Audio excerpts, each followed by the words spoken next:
Hello everyone. So today we are going to solve this question from group theory. So इस question में हमें सबसे पहले बोला है कि let x be a non empty set, x कोई नॉन एम्प्टी सेट है और px डिफाइन किया है set of all subsets of x, that means px is a power set of x. ठीक है, तो x के जितने भी सबसेट हो सकते हैं that all belongs to px. Now अब इस px पे दो ऑपरेशन डिफाइन किए हैं, एक स्टार और एक डेल्टा. ठीक है, स्टार क्या करता है, इसमें से अगर कोई दो a कोमा b कोई दो सबसेट्स आ रहे हैं, अच्छा x के तो ये सबसेट्स हैं लेकिन p ऑफ x के ये एलिमेंट्स हैं. ठीक है, तो कोई दो एलिमेंट्स आ रहे हैं तो उन पे अगर a स्टार b करना है तो वो उनका इंटरसेक्शन हो. और अगर डेल्टा करना है, a डेल्टा b करना है तो that will be union minus intersection. ठीक है, अब इसको जो है ना सिमेट्रिक डिफरेंस भी बोलते हैं. ठीक है, इस स्पेशल ऑपरेशन को सिमेट्रिक डिफरेंस भी बोलते हैं. ठीक है, अच्छा अच्छा पहले इसकी बात कर लेते हैं. ये इसमें हमें बताना यही है कि इन दोनों ऑपरेशन में से कौन सा ऑपरेशन ग्रुप बनाता है या दोनों बनाते हैं. ठीक है, तो पहले इसकी बात कर लेते हैं फिर डेल्टा की बात करेंगे. ठीक है, so let's talk about the operation star. अब अगर ग्रुप हमें देखना है तो हमें चार चीज़ें देखनी होती है. पहला, क्लोजर ला होल्ड हो रहा है या नहीं. क्लोजर ला क्या बोल रहा है कि ऑपरेशन करने पे ग्रुप का ही एलिमेंट आ रहा है या नहीं आ रहा. ठीक है ना, तो यानी अगर ए इंटरसेक्शन बी करेंगे तो असल में ए इंटरसेक्शन बी क्या होगा, ओवरऑल तो एक्स का ही सबसेट बनेगा ना. और एक्स का सबसेट बनेगा, इसका मतलब ए इंटरसेक्शन बी कहाँ चला गया, पी एक्स में चला गया.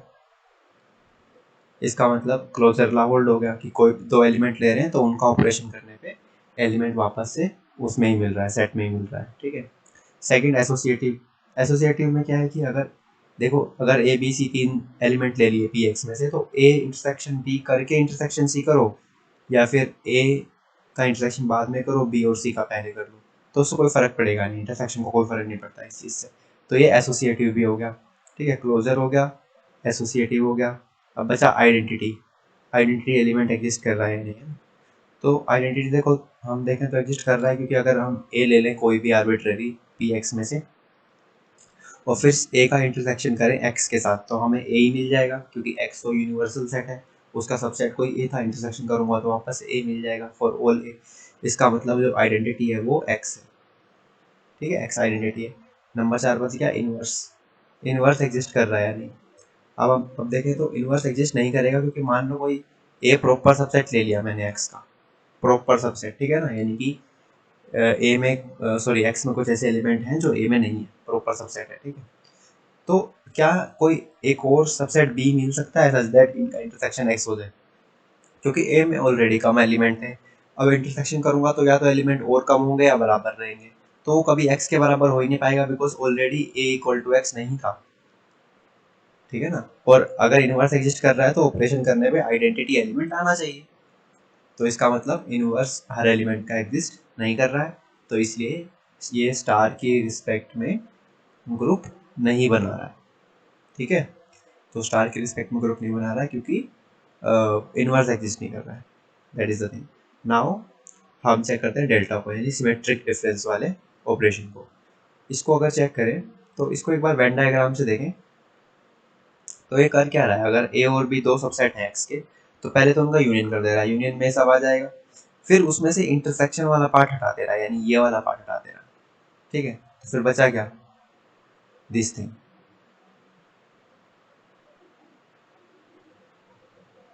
ठीक है, तो ये जो है सिमेट्रिक डिफरेंस है. ठीक है, अब हमें देखना है कि ये ग्रुप बना रहा है नहीं, तो पहला ऑप्शन देख लेते हैं. पहले सबसे पहले क्लोजर लो देखेंगे.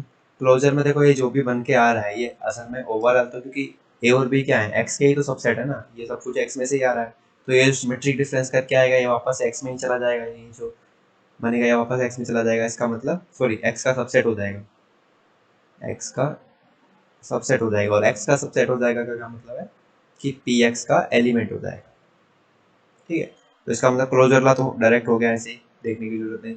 एसोसिएटिव भी तुम कर सकते हो, वेन डायग्राम से क्या कर सकते हो कि पहले ए डेल्टा बी कर लो और फिर डेल्टा सी करो, और या फिर ए को ऐसे रखो बी डेल्टा सी को पहले कैलकुलेट करो। ठीक है, इसको तुम करोगे तो ये दोनों, ये और ये इक्वल आ जाएंगे।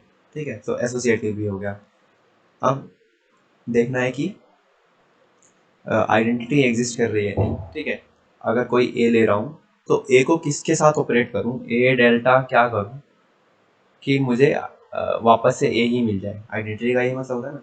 तो इसकी आइडेंटिटी है एम्प्टी, एम्प्टी सेट। क्योंकि देखो, अगर हम एम्प्टी सेट के साथ ऑपरेट करते हैं, ठीक है, ए डेल्टा एम्प्टी निकालते हैं एक बार, क्या आएगा, ए डेल्टा एम्प्टी निकालेंगे तो वो आएगा ए यूनियन डी, यानी कि A union empty minus A intersection empty. A intersection empty तो एम्प्टी हो जाएगा, यानी एम्प्टी माइनस करना है। ठीक है, तो ए यूनियन एम्प्टी ए ही हो जाएगा, देन फिर माइनस एम्प्टी करेंगे तो टोटल में मिला के ए ही मिल जाएगा। तो इसका क्या मतलब है कि जो एम्प्टी सेट है वो क्या है, आइडेंटिटी एलिमेंट है इस ग्रुप का। ठीक है, और एम्प्टी तो जाएगा ही पीएक्स में, क्योंकि एम्प्टी तो हमेशा से ही सब सेट होता है। ठीक है, तो यहाँ तक हो गया। अब बात कर लेते हैं इनवर्स की। अगर इनवर्स एग्जिस्ट कर रहा है इसका मतलब ये ग्रुप फॉर्म करेगा। ठीक है, इनवर्स अगर देखें हम तो ए के साथ क्या ऑपरेट करें, ठीक है, कि वो एम्प्टी आ जाए, है ना, आइडेंटिटी एलिमेंट मिल जाए, क्या ऑपरेट करें ए के साथ। अच्छा, इसमें हर एलिमेंट अपना सेल्फ इनवर्स है। अगर तुम ए को ए के साथ ही ऑपरेट करोगे तो आइडेंटिटी तो एम्प्टी मिल जाएगा। कैसे, देखते हैं।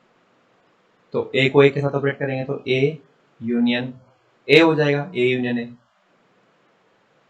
ए माइनस ए इंटरसेक्शन है। तो ए यूनियन ए भी ए है, ए इंटरसेक्शन ए भी है, ए माइनस ए एम्प्टी हो गया। तो इसका मतलब आइडेंटिटी एलिमेंट मिल गया अगर खुद के साथ ऑपरेट कर रहे हैं। इसका मतलब हर एलिमेंट अपना ही इनवर्स है, सेल्फ इनवर्स है। इसका मतलब हर एलिमेंट का इनवर्स एग्जिस्ट कर गया। इसका मतलब it forms a group with respect to delta, but it do not forms a group with respect to star. और एक और बात तुम फर्दर अगर जाना चाहो तो it is an abelian group, है ना, क्योंकि ए डेल्टा भी कर लो या फिर बी डेल्टा ए कर लो, दोनों बराबर ही आएंगे, तो ये एक अबेलियन ग्रुप भी बन गया।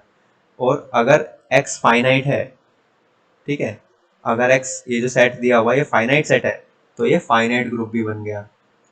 ठीक है, फाइनाइट ग्रुप का भी एक एग्जांपल हो गया। क्योंकि क्यों बन गया फाइनाइट ग्रुप, क्योंकि पावर सेट में कितने एलिमेंट होते हैं, पावर सेट में कितने एलिमेंट होते हैं, अगर एक्स में एलिमेंट n है तो पावर सेट में टू पावर n एलिमेंट होते हैं।